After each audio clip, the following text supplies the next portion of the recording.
Did Mr. Kirk's assassin act alone? As I've said since the beginning, Senator, it is very much an ongoing investigation, and I can't speak to the state charges. That's for the state to address on their own, but we are providing them with the same investigatory findings reporting the department. And as I noted to Senator, I believe it was Cornyn or Hawley, that there are a number of individuals that are currently being investigated and interrogated, and a number yet to be investigated and interrogated specific to that chat room. So we are very much in our ongoing posture of investigation. So others could have been involved? Yes, sir. Okay. I asked you this last time you were here. Kash, you remember Mr. Peter Strzok and Ms. Lisa Page? Yes, sir. Mr. Strzok was an FBI agent. Ms. Page was an FBI lawyer. They were both very aggressive anti-Trump political activists who allowed their political opinions to affect their work at the FBI. Is that a fair statement? I believe their text messages and their testimony that was secured by the OIG and DOJ speak for themselves. In fact, welcome to Liberty Trigger. Patriots, what you're about to hear will blow your mind.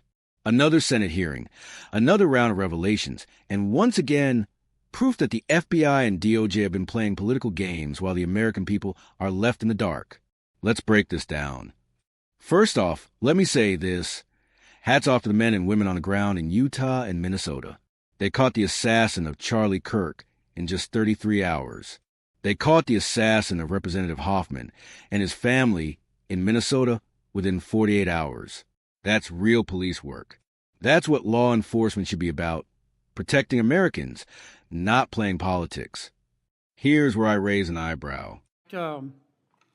Strzok and Ms. Page were having an extramarital affair, and at one point, Ms. Page texted Mr. Strzok, quote, "Trump's not ever going to be president, right? Right?" And Mr. Strzok replied, "No, he won't. We will stop it," end quote. Ms. Page resigned from the FBI. Mr. Strzok was fired. They promptly sued the federal government and the FBI and Justice Department for releasing their emails, which revealed all of this. The FBI settled that lawsuit for $1.2 million, gave Mr. Strzok $1.2 million cash, gave Ms. Page, who resigned. She wasn't fired, she resigned, she quit. Gave her $800,000. Who, if the FBI made that decision to give them money? That settlement was reached in the Biden administration when my predecessor was the director. Who? Are you saying that Chris Wray did? The only people that can decide that settlement are the Attorney General in conjunction with the director and the administration.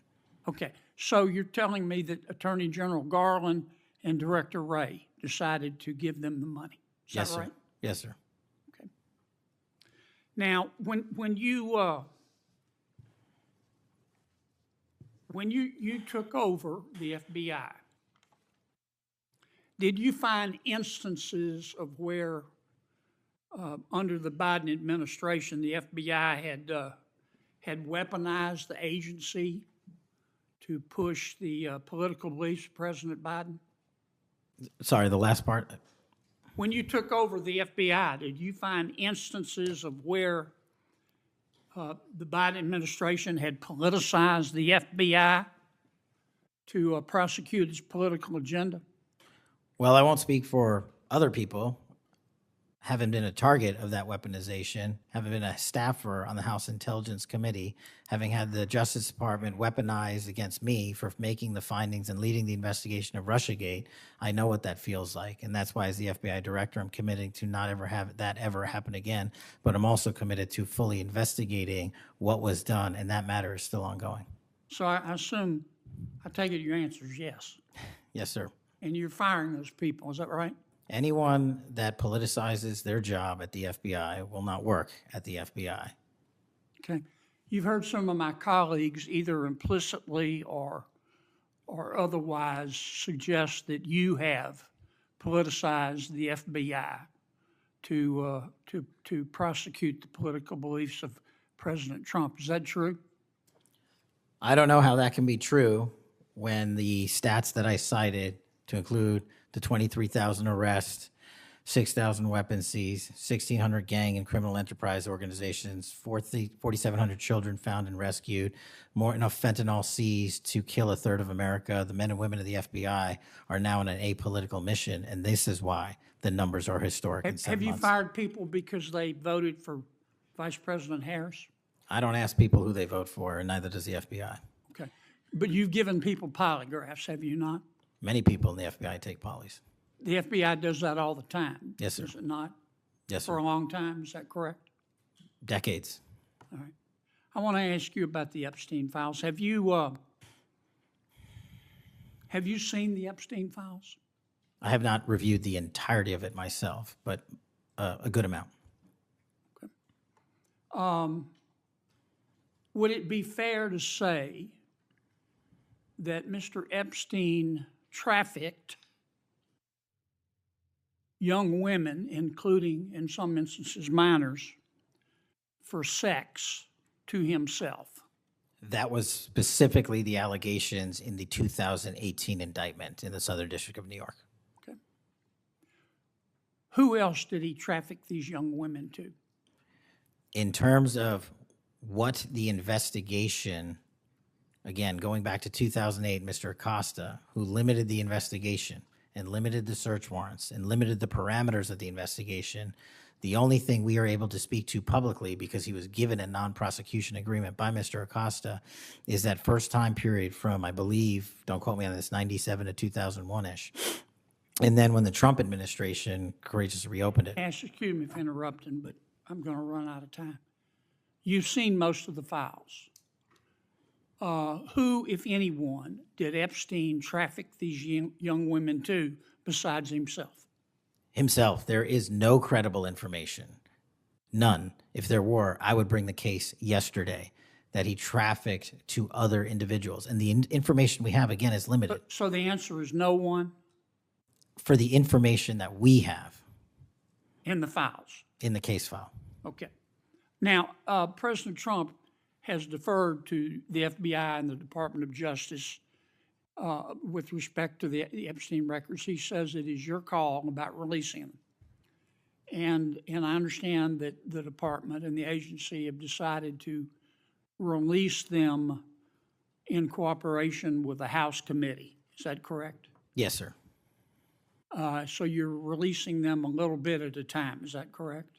We're releasing as much as we can, but we are limited by 3 different court orders, and the department went back to each of those judges to waive those court orders or have them lifted, and each of those judges declined. Will you release all of them, or at least as many as you can? We will release everything we are legally permitted to do so. We are continuing to work with the House on the subpoena request. We have substantially complied with it, but we will continue to release whatever we are legally permitted to do so. The director admits they got other suspects, people in some shady online chat room, still being investigated. Translation? This wasn't just one crazy lone wolf. There's a network, folks, and we deserve to know exactly who's behind it. Remember Peter Strzok and Lisa Page? Yeah, the lovebirds who conspired via text messages to stop Trump? Well, get this.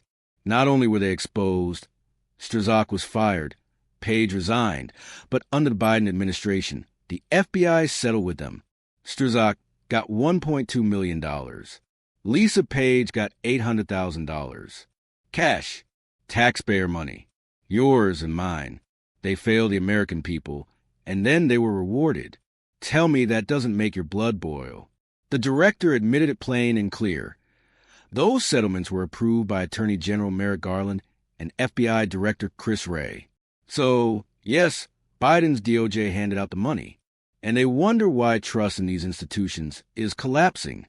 When asked if he found evidence of the FBI being weaponized under Biden, the director said yes. Yes, he admitted it. He even said he himself had been a target of weaponization back during the Russia hoax days. And he promised to fire anyone politicizing their job at the FBI. Good. But let me be clear. Until we see heads roll, until we see accountability, promises don't mean much. To be fair, he pointed to some big numbers. 23,000 arrests, 6,000 weapons seized, 1,600 gang takedowns, nearly 5,000 kids rescued. Fentanyl seizures enough to kill a third of America. Impressive stats. But Patriots, this doesn't erase the corruption at the top. The foot soldiers are doing their jobs. The leadership, that's where the rot is. Then there was this strange back and forth. The senator asked if FBI employees were fired for voting for Kamala Harris. The director said no, they don't ask people who they vote for. Okay, fine. But then he admits FBI employees routinely take polygraphs. So yeah, they might not ask directly, but you really think people's politics don't come through in how they're treated? Come on. And now the Epstein bombshell. The director claims he's seen a lot of files. But according to him, there's no credible evidence Epstein trafficked victims to anyone other than himself. Patriots, do you believe that? Seriously?